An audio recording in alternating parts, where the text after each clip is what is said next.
Libro Autoridad Espiritual, escrito por Watchman Nee. Es un libro profundo y a la vez sencillo que debe leerse con detenimiento y oración. En una época en que los cimientos de la autoridad corren peligro de desmoronarse en la iglesia, en el hogar, en la sociedad y en otros aspectos de la vida en general, el autor nos ofrece consejos y enseñanzas que podrán ser norte y guía en nuestra vida. Que vuestra autoridad no exceda vuestro ministerio, nos aconseja Watchman Nee en una de sus páginas. Un libro valiosísimo para el creyente en general y para el obrero cristiano en particular. Las citas bíblicas que usa el autor son de la versión de Reina Valera, revisión de 1960, salvo que se indique expresamente de otro modo. Este libro está dividido en dos partes. La primera parte se trata de la autoridad y la sumisión. Capítulo 1. La importancia de la autoridad. En Romanos, capítulos 13, versículos del 1 al 7, dice así: sométase toda persona a las autoridades superiores, porque no hay autoridad sino de parte de Dios, y las que hay por Dios han sido establecidas. De modo que quien se opone a la autoridad, a lo establecido por Dios resiste, y los que resisten acarrean condenación para sí mismos. Porque los magistrados no están para infundir temor al que hace el bien, sino al malo. ¿Quieres, pues, no temer la autoridad? Haz lo bueno y tendrás alabanza de ella, porque es servidor de Dios para tu bien. Pero si haces lo malo, teme, porque no en vano lleva la espada, pues es servidor de Dios, vengador para castigar al que hace lo malo. Por lo cual es necesario estarles sujetos, no solamente por razón del castigo, sino también por causa de la conciencia. Pues por esto pagáis también los tributos, porque son servidores de Dios que atienden continuamente a esto mismo. Pagad a todos los que debéis. Al que tributo, tributo. Al que impuesto, impuesto. Al que respeto, respeto. Y al que honra, honra. En Hebreos, capítulo 1, versículo 3, dice: el cual, siendo el resplandor de su gloria y la imagen misma de su sustancia, y quien sustenta todas las cosas con la palabra de su poder, habiendo efectuado la purificación de nuestros pecados por medio de sí mismo, se sentó a la diestra de la majestad en las alturas. En Isaías capítulo 14, versículos del 12 al 14 dice: ¿cómo caíste del cielo, oh lucero, hijo de la mañana? Cortado fuiste por tierra, tú que debilitabas a las naciones. Tú que decías en tu corazón: subiré al cielo, en lo alto, junto a las estrellas de Dios, levantaré mi trono, y en el monte del testimonio me sentaré. A los lados del norte, sobre las alturas de las nubes subiré, y seré semejante al Altísimo. En Mateo capítulo 6, versículo 13, versión popular, dice: no nos pongas a prueba, sino líbranos del maligno. En Mateo capítulo 26, versículo del 62 al 64, dice: y levantándose el sumo sacerdote le dijo: ¿no respondes nada? ¿Qué testifican estos contra ti? Mas Jesús callaba. Entonces el sumo sacerdote le dijo: te conjuro por el Dios viviente, que nos digas si eres tú el Cristo, el Hijo de Dios.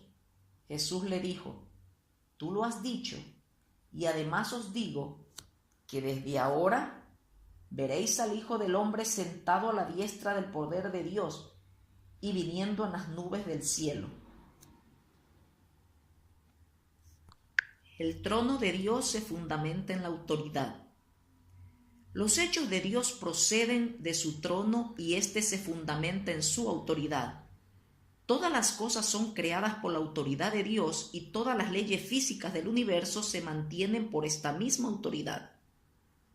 Por esto la Biblia se refiere a ello expresando que Dios sustenta todas las cosas con la palabra de su poder, lo que significa que sustenta todas las cosas con la palabra del poder de su autoridad, porque la autoridad de Dios representa a Dios mismo, mientras que su poder representa sus hechos. El pecado contra el poder es perdonado con más facilidad que el pecado contra la autoridad, porque este último es un pecado contra Dios mismo. Solo Dios es autoridad en todas las cosas, porque todas las autoridades de la tierra son instituidas por Él. La autoridad es algo de importancia sin igual en el universo. No hay nada que la sobrepase. Por consiguiente, es imperativo que los que deseamos servir a Dios conozcamos su autoridad. El origen de Satanás. El querubín se convirtió en Satanás cuando sobrepasó la autoridad de Dios, compitiendo con él y volviéndose de este modo un adversario suyo. La rebelión fue la causa de la caída de Satanás. Tanto Isaías en el capítulo 14, versículos del 12 al 15, como Ezequiel, capítulo 28, versículos del 13 al 17, se refieren al ascenso y caída de Satanás. Sin embargo, el primer pasaje pone énfasis en cómo Satanás infringió la autoridad de Dios, mientras que el segundo pone de relieve su transgresión de la santidad de Dios. Ofender la autoridad de Dios es una rebelión mucho más grave que la de ofender su santidad. Puesto que el pecado se comete en la esfera de la conducta, se lo perdona con más facilidad que la rebelión, pues esta es una cuestión de principios. Fue el intento de Satanás de poner su trono sobre el trono de Dios lo que violó la autoridad de Dios. Fue el principio de la vanagloria o exaltación propia. El hecho de pecar no fue la causa de la caída de Satanás. Ese hecho no fue más que el producto de su rebelión contra la autoridad. Fue la rebelión lo que Dios condenó. Al servir a Dios no debemos desobedecer a las autoridades porque el hacerlo es un principio de Satanás. ¿Cómo podemos predicar a Cristo según el principio de Satanás? Sin embargo, es posible que en nuestra obra estemos con Cristo en la doctrina a la vez que con Satanás en los principios. Cuán vil de nuestra parte suponer que en tales condiciones hacemos la obra del Señor. Tenga bien fijarse que Satanás no tiene temor de que prediquemos la palabra de Cristo, pero cuánto teme que estemos sujetos a la autoridad de Cristo. Los que servimos a Dios jamás debemos servir según el principio de Satanás. Cada vez que operamos de acuerdo al principio de Cristo, el de Satanás se desvanece. Satanás todavía es un usurpador, pero será derrotado en el tiempo del fin del Apocalipsis. Si de veras queremos servir a Dios, debemos purificarnos completamente del principio de Satanás. En la oración que nuestro Señor enseñó a su iglesia, las palabras «no nos pongas a prueba» señalan la obra de Satanás, mientras que las palabras «líbranos del maligno» se refieren directamente a Satanás. Inmediatamente después de estas palabras, el Señor hace una declaración muy significativa: «Porque tuyo es el reino y el poder y la gloria por siempre. Amén». Lo dice Mateo, capítulo 6, versículo 13 en la versión popular. Todo reino, autoridad y gloria pertenecen a Dios, y a Dios solo. Lo que nos libra totalmente de Satanás es el ver esta preciosísima verdad, que el reino es de Dios. Puesto que todo el universo está bajo el dominio de Dios, tenemos que someternos a su autoridad. Que nadie le robe la gloria a Dios. Satanás le mostró al Señor Jesús todos los reinos de la tierra, Pero el Señor contestó que el reino de los cielos es de Dios. Tenemos que ver quién es el que tiene la autoridad. Predicamos el Evangelio para traer a los hombres bajo la autoridad de Dios. Pero, ¿cómo podremos establecer su autoridad en la tierra si nosotros mismos no hemos tenido un encuentro con ella? ¿Cómo podremos tratar con Satanás? La autoridad, controversia del universo. La controversia del universo se centra en quién tendrá la autoridad. Y nuestro conflicto con Satanás es el resultado directo de atribuírsela a Dios. Para mantener la autoridad de Dios tenemos que someternos a ella con todo nuestro corazón.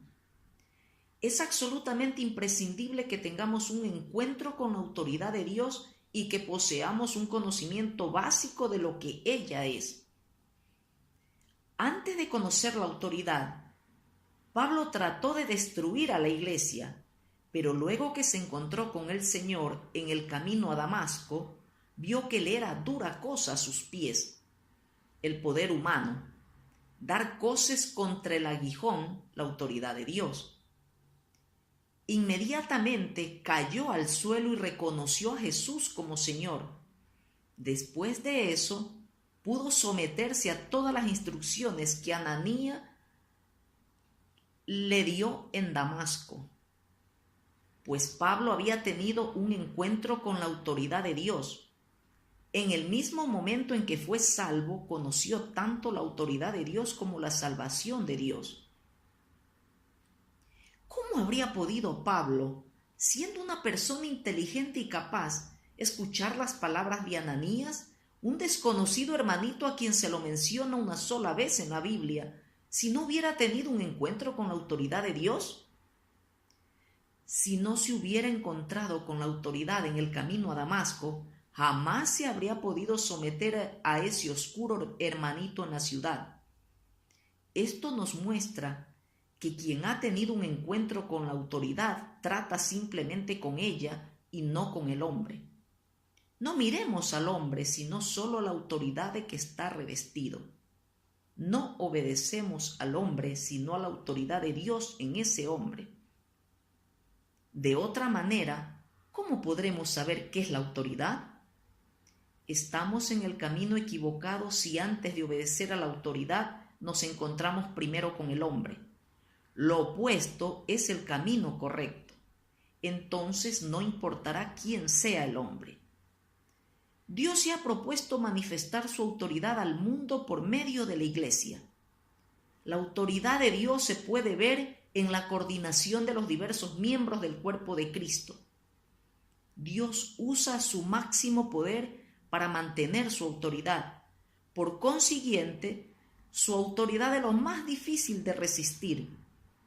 Los que somos tan justos según nuestra propia opinión y sin embargo tan ciegos, necesitamos tener a lo menos una vez en la vida un encuentro con la autoridad de Dios para que seamos quebrantados hasta la sumisión y comencemos así a aprender la obediencia a su autoridad.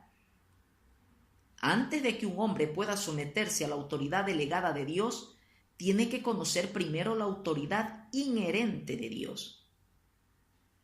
La obediencia a la voluntad de Dios, la mayor exigencia de la Biblia.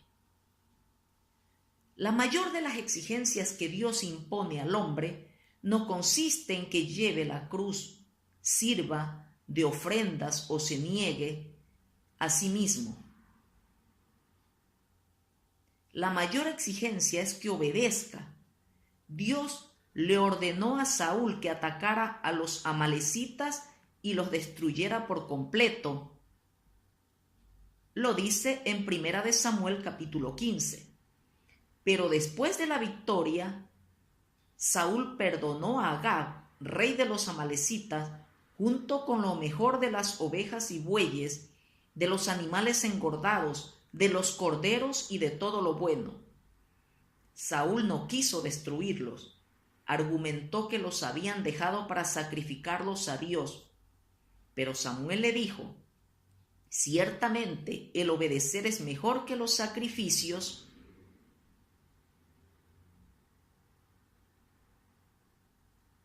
y el prestar atención que la grosura de los carneros. En 1 Samuel, capítulo 15, versículo 22. Los sacrificios mencionados aquí eran ofrendas de olor grato, no tenían nada que ver con el pecado, pues jamás se llamó ofrenda de olor grato a la ofrenda por el pecado. Las ofrendas de olor grato eran ofrecidas para la aceptación y satisfacción de Dios. ¿Por qué dijo entonces Samuel que el obedecer es mejor que los sacrificios? Porque hasta en los sacrificios puede estar el elemento de la obstinación. Tan solo la obediencia honra completamente a Dios, pues solamente ella toma a Dios como su centro. Para que se manifieste la autoridad, debe haber sumisión. Si ha de haber sumisión, es necesario excluir el yo. Pero según nuestro yo, la sumisión no es posible. La sumisión solo es posible cuando uno vive en el Espíritu. Esta vida en el Espíritu es la suprema expresión de la voluntad de Dios. La oración de nuestro Señor en Getsemaní. Hay quienes creen que la oración de nuestro Señor en Getsemaní, cuando su sudor caía hasta la tierra como grandes gotas de sangre, se debió a la debilidad de su carne, a su temor de beber la copa. De ningún modo, porque la oración de Getsemaní se basa en el mismo principio que 1 Samuel capítulo 15 versículo 22. Es la suprema oración en la cual nuestro Señor manifiesta su obediencia a la autoridad de Dios. Más que su sacrificio en la cruz, nuestro Señor prefiere obedecer a la autoridad de Dios. Con fervor, ora para saber cuál es la voluntad de su Padre. No dice, quiero ser crucificado, tengo que beber la copa. Simplemente insiste en obedecer. En efecto, dice, si es posible que no vaya yo a la cruz, pero hasta este punto, él insiste en no hacer su propia voluntad, porque inmediatamente después agrega, pero no se haga mi voluntad, sino la tuya, lo dice en Lucas capítulo 22, versículo 42. Lo absoluto es la voluntad de Dios. La copa, esto es, la crucifixión, no es algo absoluto. Si Dios no quisiera que el Señor fuera crucificado, Él no tendría por qué ir a la cruz. Antes que el Señor supiera cuál era la voluntad de Dios, esta y la copa eran dos cosas separadas. Pero después que supo que la copa era de Dios, esta y la voluntad de Dios se fundieron en una sola cosa. La voluntad representa la autoridad. Por consiguiente, conocer la voluntad de Dios y obedecerla es someterse a la autoridad. Pero, ¿cómo podrá uno someterse a la autoridad si no ora ni tiene el valor para conocer la voluntad de Dios? La copa que el Padre me ha dado, ¿no la he de beber? Dice el Señor en Juan capítulo 18, versículo 11. Aquí Él sostiene la supremacía de la autoridad de Dios, no la de su cruz.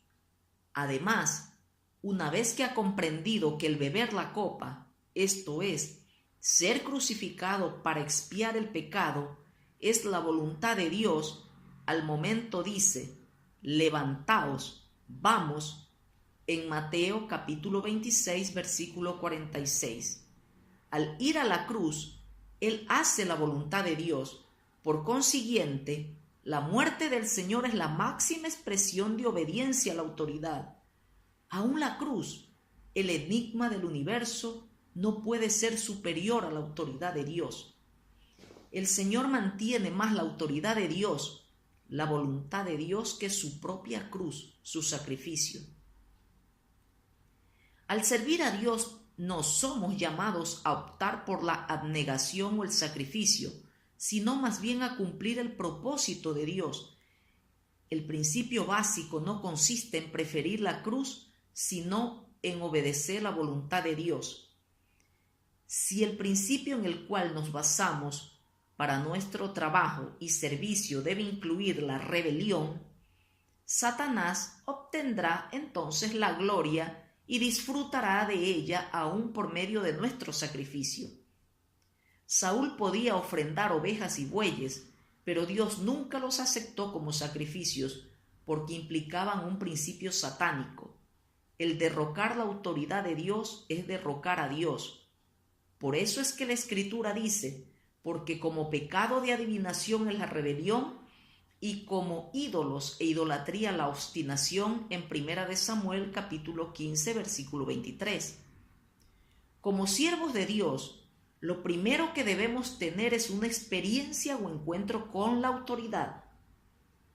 Conocer la autoridad es tan práctico como conocer la salvación, pero es una lección más profunda. Antes de poder trabajar para Dios, tenemos que ser derrocados por su autoridad. Toda nuestra relación con Dios está regulada por el hecho de si hemos tenido o no un encuentro con la autoridad. Si ya lo hemos tenido, nos encontraremos entonces por todas partes con la autoridad y refrenados así por Dios, podrá Él comenzar a utilizarnos. Como actuaron nuestro Señor y Pablo cuando fueron juzgados. Mateo 26 y 27 registran el doble juicio a que fue sometido nuestro Señor Jesús después de su arresto. Ante el sumo sacerdote fue enjuiciado desde el punto de vista religioso y ante Pilato desde el punto de vista político. Cuando Pilato lo juzgó, el Señor no contestó porque él no estaba bajo jurisdicción terrenal. Pero cuando el sumo sacerdote lo conjuró por el Dios viviente, entonces sí respondió. Esto es obediencia a la autoridad. Además, como se consigna en los Hechos de los Apóstoles, capítulo 23, cuando Pablo era juzgado, se sometió prontamente al descubrir que Ananías era el sumo sacerdote de Dios. Por consiguiente, los que trabajamos debemos enfrentarnos cara a cara con la autoridad. De otro modo, nuestra obra estará basada en el rebelde principio de Satanás y trabajaremos sin sentir la necesidad de conocer la voluntad de Dios. No estaremos basados en el principio de obediencia a la autoridad. Y es solo al trabajar en obediencia a la autoridad que podemos trabajar según la voluntad de Dios. Oh, ciertamente esto requiere una gran revelación. En Mateo capítulo 7, versículos 21 al 23, vemos que nuestro Señor reprende a los que en su nombre profetizan y echan fuera demonios y hacen milagros. ¿Por qué los desaprueba? Porque hacen de sí mismos el punto de partida. Ellos mismos hacen cosas en el nombre del Señor. Esta es la actividad de la carne. Por eso nuestro Señor afirma que son hacedores de maldad y no obreros suyos. Jesús destaca que solo el que hace la voluntad de su Padre entrará en el reino de los cielos. Tan solo es trabajo en obediencia a la voluntad de Dios, la cual tiene su origen en Dios. No estamos para buscar trabajo que hacer, sino más bien para que Dios nos envíe a trabajar. Una vez que hayamos comprendido esto, experimentaremos verdaderamente la realidad de la autoridad del reino de los cielos. Para entender la autoridad se requiere una gran revelación. Hay dos cosas importantes en el universo: la confianza en la salvación de Dios y la obediencia a su autoridad. Confianza y obediencia. La Biblia define el pecado como infracción de la ley, lo dice 1 de Juan, capítulo 3, versículo 4. La palabra que se usa en Romanos, capítulo 2, versículo 12, y que se ha traducido sin ley, es la misma que se usa para significar contra la ley. La infracción de la ley es desobediencia a la autoridad de Dios, y esto es pecado. El pecado es un asunto de conducta, pero la infracción de la ley es una cuestión de actitud del corazón. La era actual se caracteriza por la transgresión a la ley. El mundo está lleno de este pecado y pronto aparecerá el hijo de la transgresión. En el mundo se está socavando cada vez más la autoridad hasta que al fin todas las autoridades serán derrocadas y reinará la anarquía. Sepamos bien que hay dos principios en el universo, el principio de la autoridad de Dios y el de la rebelión satánica. No podemos servir a Dios y a la vez seguir el camino de la rebelión teniendo un espíritu rebelde. Satanás se ríe cuando una persona rebelde predica la palabra, porque en tal persona mora el principio satánico. El principio del servicio debe ser la autoridad. ¿Vamos a obedecer la autoridad de Dios o no? Quienes servimos a Dios debemos entender lo que básicamente es la autoridad. Cualquier persona que haya sufrido alguna vez un choque eléctrico sabe que de ahí en adelante no puede ser descuidada con la electricidad. De igual modo, quien haya sido golpeado una vez por la autoridad de Dios, tiene de ahí en adelante sus ojos abiertos para discernir lo que es la transgresión en sí mismo como así en otros. Que Dios tenga misericordia de nosotros y nos libre de la rebelión. Solo después de conocer la autoridad de Dios y aprender la obediencia, podremos guiar a los hijos de Dios por la senda recta.